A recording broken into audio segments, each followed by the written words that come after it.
So another cool thing that AMD announced is they talked about their next generation GPUs, graphics cards. Oh yeah. So usually these get announced at E3, and Lisa Su did say, look, we'll give you more information at E3, but they're calling them the 5000 series.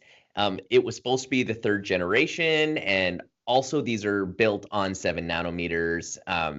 We're expecting big things out of these cards, but they're doing the 5000 series because it's AMD's 50th anniversary. Ooh, wow, I didn't realize they were 50 years old. Yeah, there's also a rumor going around that Intel went out and bought all the trademarked 3000 and 4000 series names.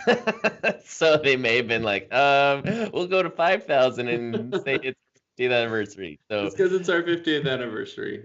that's a rumor. But anyways, I'm looking forward to these chips. I'm looking forward to seeing what happens when the third-party reviewers look at them and say, are these really as smoking fast as we think they are? And then will the software keep up? I think they will. I think we'll see some really cool stuff come out of this.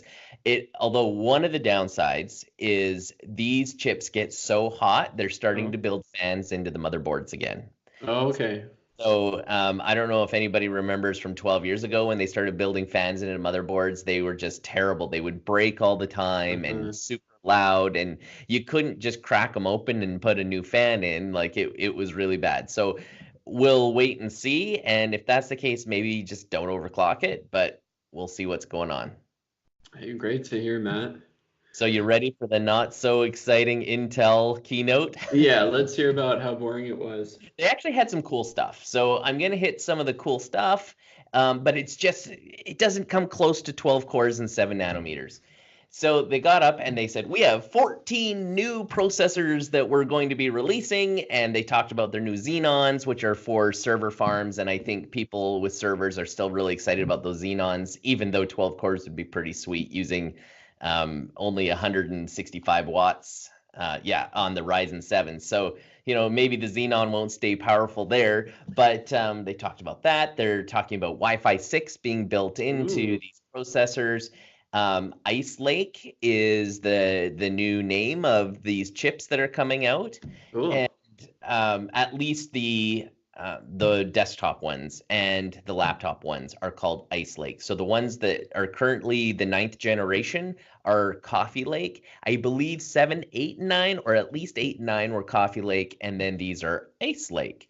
And they announced all these big changes, but they're really only coming out for laptops this year. I'm not sure why Ice Lake isn't coming out for desktops, but I think it's because the focus on Ice Lake has been on getting your wattage down and improving things in laptops. So they were all about talking about the laptop. One of the things they've created a specification for laptops called Project Athena, and it's really all about getting your wattage down, expanding the use of your battery, and Wi-Fi, increasing that connectivity. So these 10th gens, they're built on the 10 nanometer as I originally talked about, and it's just Nice. nearly as exciting. Although we'd all be screaming 10 nanometers if we hadn't heard about AMD's announcement the day before at 7. So it's interesting. The laptops they're talking about a focus on artificial intelligence, and so that's kind of cool. They were talking about how the AI built into their processor will be able to look at a picture and smooth it out and automatically tell that's a face and just bring all kinds of improvements. And so, of course, it's a demo and everything looks slick and amazing, but maybe this is an edge.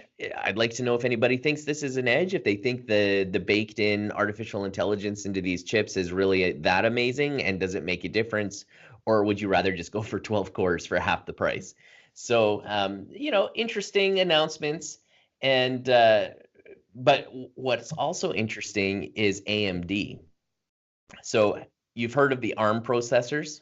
Yeah, Mostly they are the building blocks of chipsets for cell phones, laptops, sure. and have for a long time because they're super, super sippers of electricity. And rumor has it that the next Apple laptops will be ARM processors. Yeah.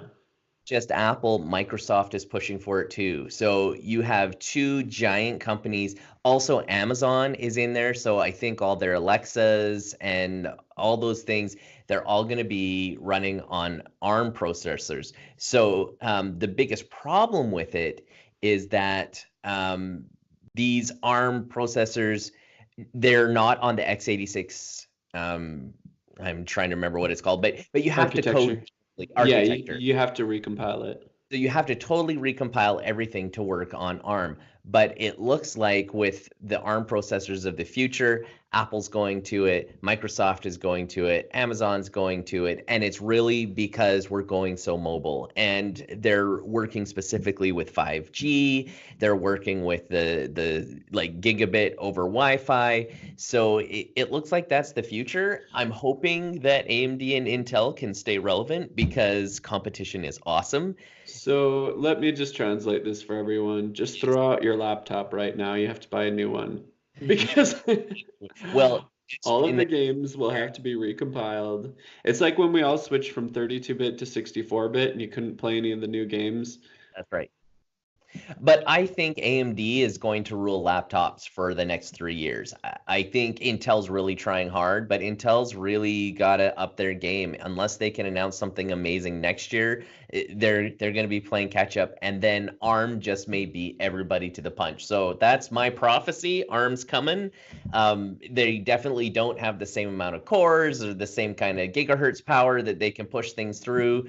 But by the time they get here, I think it's going to be good enough that everybody's just going to switch because it'll be so much more affordable and power saving.